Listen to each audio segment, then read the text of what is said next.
Bugün sizlerle boşanmalar ve mutlu bir çift hakkında konuşacağız.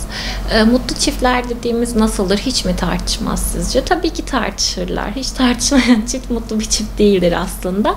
Buradaki mesele neyi nasıl söylediğiniz. Yani ne söylediğimizden çok nasıl söylediğimiz önemli.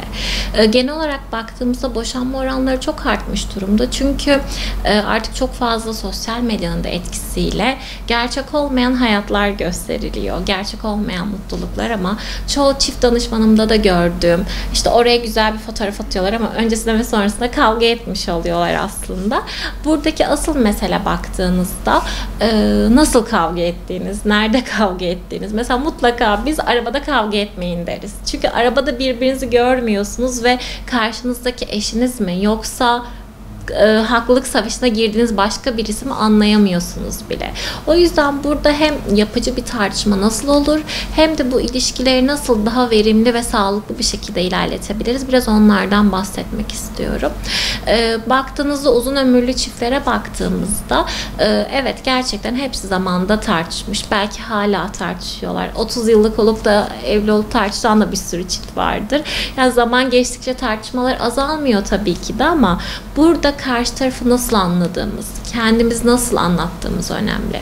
Peki bunu nasıl yapacağız? Karşı taraf beni anlamıyorsa, duymuyorsa, görmüyorsa öncelikle ben şunu çok vurguluyorum. Görülmediğimiz ve duyulmadığımız bir yerde sesimizi yükseltiriz. Eğer eşiniz size bağırıyorsa demek ki duyulmak istiyor. Neden duyulmak istiyor ki sesini bu kadar yükseltiyor? Duymuyor musunuz, görmüyor musunuz? Birazcık önce bunlara bakmak gerekiyor. Peki eşiniz bağırıyor, tamam göreyim ama nasıl göreyim diyorsanız burada birazcık şu kısma bakmak gerekiyor. Demek ki karşılanmamış bir ihtiyacı var. Evet gerçekten modern bir toplumda yaşadığınızda işte kadınlar da erkekler de çok yoğun çalışıyorlar artık. Sadece tek görevleri ev işleri ya da dışarıdaki işler değil. Burada baktığınızda sorumlulukları paylaşabiliyor olmak, özellikle birbirimize özel bir vakit ayırmak. Bu sabah rutini olabilir, akşam rutini olabilir, akşam yemekten sonra olabilir. 10 dakika bile olsa karşınızdakini dinlemek. Şimdi diyorum ben en kötü 5 dakika size, 5 dakika işinize düşsün. Sadece ne anlatmak istiyorsanız onu anlatın. Konuşun, ağlayın, susun, sarılın. Neyse o an ihtiyacınız. Ve bunu yaptığınızda karşı taraf size eşlik ettiğinde o zaman işte biz olmayı öğreniyoruz. Ama bizim şu anki sorunumuz bu modern toplumda biz olmayı öğrenememek. Evet öncelikle ben olmalıyız ki biz olabilelim. Bu da çok kıymetli. Ama ben olduktan sonra bize de vakit ayırmak gerekiyor. Biz bunu dengeleyemiyoruz. Ya çok fazla bende duruyoruz ya da çok fazla bizde duruyoruz. Bu sefer ya çok verdiğimiz ilişkiler oluyor ya da hiç alamadığımız ilişkiler. İşte buradaki dengesizlik o öfke şeyini arttırıyor. Bu sefer sürekli eleştirmeye başladığımız bir kısımda diğer taraf savunmaya geçiyor. Ve tartışma sırasında siz yüksekten başladıysanız karşı taraf direkt ya kendini savunur ya da araya bir duvar örer. Özellikle erkekler duvar örmeyi çok yapıyorlar. O an aslında vücudu donuyor. Donduğunda siz ne derseniz deyin aslında ona girmiyor, kulağına gelmiyor. Boşuna siz de yoruluyorsunuz, o da yoruluyor. İşte o anlarda bir durmak. Şu an bir alana ihtiyacım var.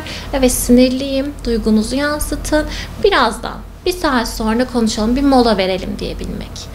Gerçekten tartışma anlarında kısa molalar vermek çok daha tartışma yapıcı hale getiriyor. Ama mola verdiniz diyelim ki yan odaya gittiğinizde bunu da söyleyeyim bak bu da şurada şöyle olmuştu. Bunları kurgulayıp bir saat sonra geri geliyorsanız bu da sağlıksız tabii ki. Gerçekten mola verdiğinizde o odada durup düşünmeden kendinize odaklanmak, belki rahatlama egzersizi yapmak, başka bir işle uğraşmak gerekiyor. Bu molayı verdiniz, sonra geri geldiğinizde sen diliyle konuştuğumuzda karşı taraf suçlanmış hisseder. İşte sen bunu da böyle yapıyorsun, sen çocuğu da çıkarmıyorsun, sen dediğimizde bu eleştiri olarak algılandığında kişi de direkt dediğim gibi savunmaya dönecek. Ama sen de bunu yapıyorsun, bu da böyle, şu da şöyle gibi.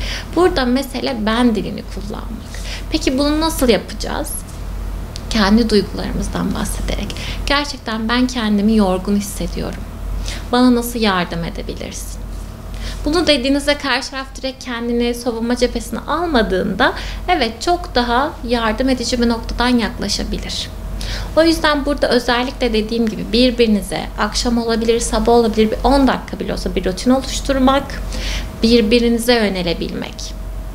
Birbirinize yöneldikten sonra bir şeye sinirlendiğinizde, evet bunu çok ertelemeden konuşmak ama eğer yüksekteyseniz bir durmak, bir mola vermek, sonra konuşmak. Ben dilini kullanmak. Dediğim gibi nasıl söylediğiniz önemli. Ne söylediğinizden ziyade. Sonuçta kimse boşanmak için evlenmiyor. Eğer boşanma gibi bir kararınız varsa burada şuna bakmak.